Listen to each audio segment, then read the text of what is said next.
Pixar movies often have their way with words.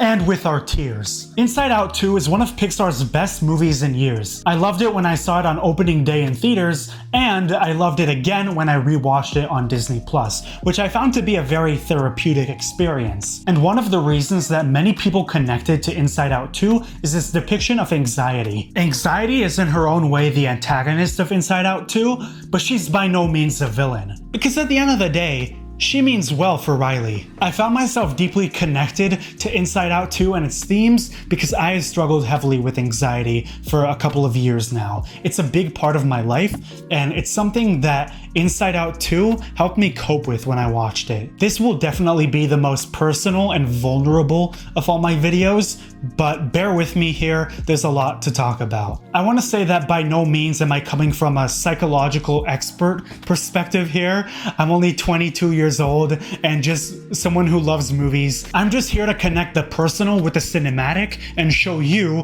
whether you've dealt with anxiety or not, how Inside Out 2 can give us a deeper understanding of anxiety. So let's get into it. Here are 3 things that Pixar's Inside Out 2 teaches us about anxiety. Spoilers ahead for Inside Out 2. Number 1. Anxiety is protective, sometimes disproportionately. Anxiety is not an inherently bad emotion or instinct because it wants to protect you from those worst case scenarios. In anxiety's own words, my job is to protect her from the scary stuff she can't see. We see in that office scene that anxiety wants to prepare Riley for all of the worst possible things that can happen. Anxiety wants to protect you from suffering things like failure or disappointment or loss. Now, anxiety is not all bad. Sometimes it makes you work hard towards things that you need to do. For example, Riley getting up early to practice her hockey skills is a good thing to do. But if she feels like she has to every single day or else she'll never make the team,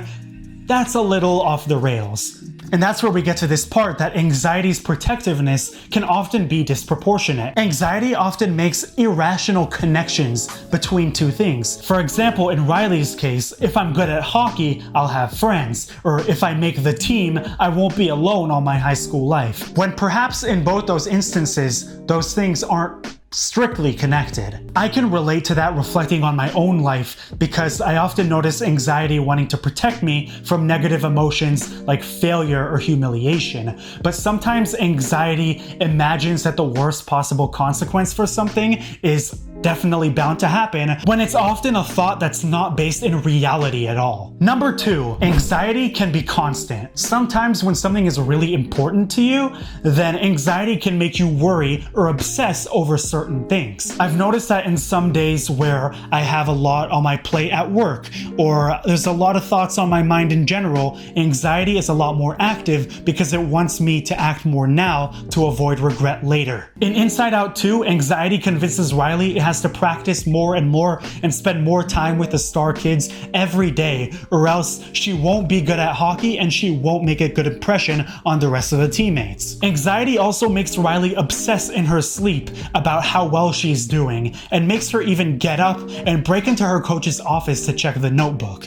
Riley's afraid that if she doesn't act now and see what her coach thinks about her, that she won't be able to, starting right now, change things about her hockey performance, and if she doesn't do that now, she's not making the hockey team. And it's often true that the more you act in the present, the closer you'll be to your goals in the future. I've noticed that in my life, anxiety has made me obsess over even small things because I don't want to forget about or regret them later, but sometimes things are out of our control, or things are inconsequential compared to how long your mind is spending feeling anxious over them. Number 3, anxiety often dominates over your thoughts and emotions, sometimes making you act irrationally. At the moment where I felt higher anxiety, I noticed that sometimes it drowns out the other emotions that I should be feeling at that very moment because the anxiety is unnecessarily making its way to the top. And as much as I'm not proud of it, anxiety can sometimes make one a lot more frustrated and impatient. Riley ditches her friends and even humiliates them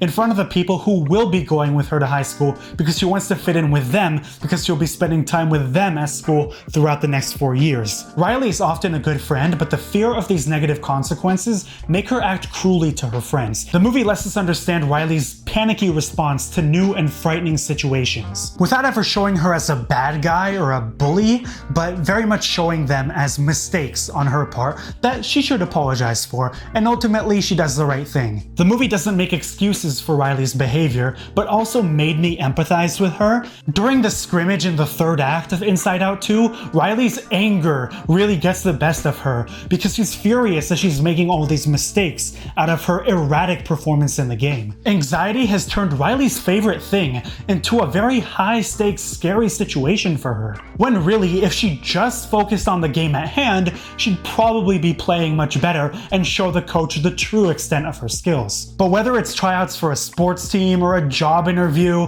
there's a lot of high-stakes situations that often give us nerves and make us focus on the stakes as well as the things we need to do in that very moment. I also want to talk about Inside Out 2's depiction of anxiety attacks, which happens in this very scene. Not everyone has suffered an anxiety attack in their life, but I personally have, and this scene hit very close to home. When the stress of the amount of things you have to do, the stakes of the moment, and the obsessiveness of the negative thoughts build up, that can manifest in an anxiety attack. I really felt for Riley because she really felt like so much was going wrong for her in that moment, and that really manifested in physical overwhelmingness for her, and she wasn't sure how to fix the situation. There was so much that she needed from that moment, and she just wasn't sure how to respond to it. Anxiety inadvertently makes Riley act on this idea that I'm not good enough.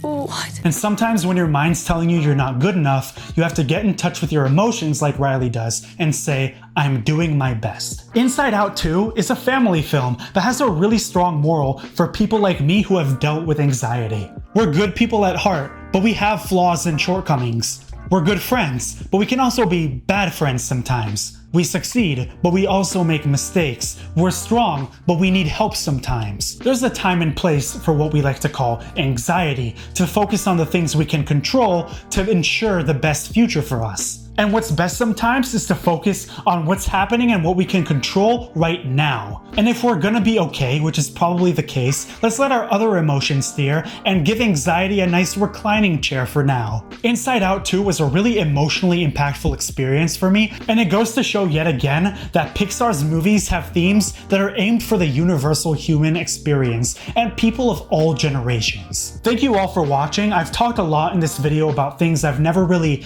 openly discussed on film toppings, but I hope you got at least something out of it. I know it was really powerful for me. Make sure to check out my film and TV content on here and across all social media platforms. And as always, stay tuned for more.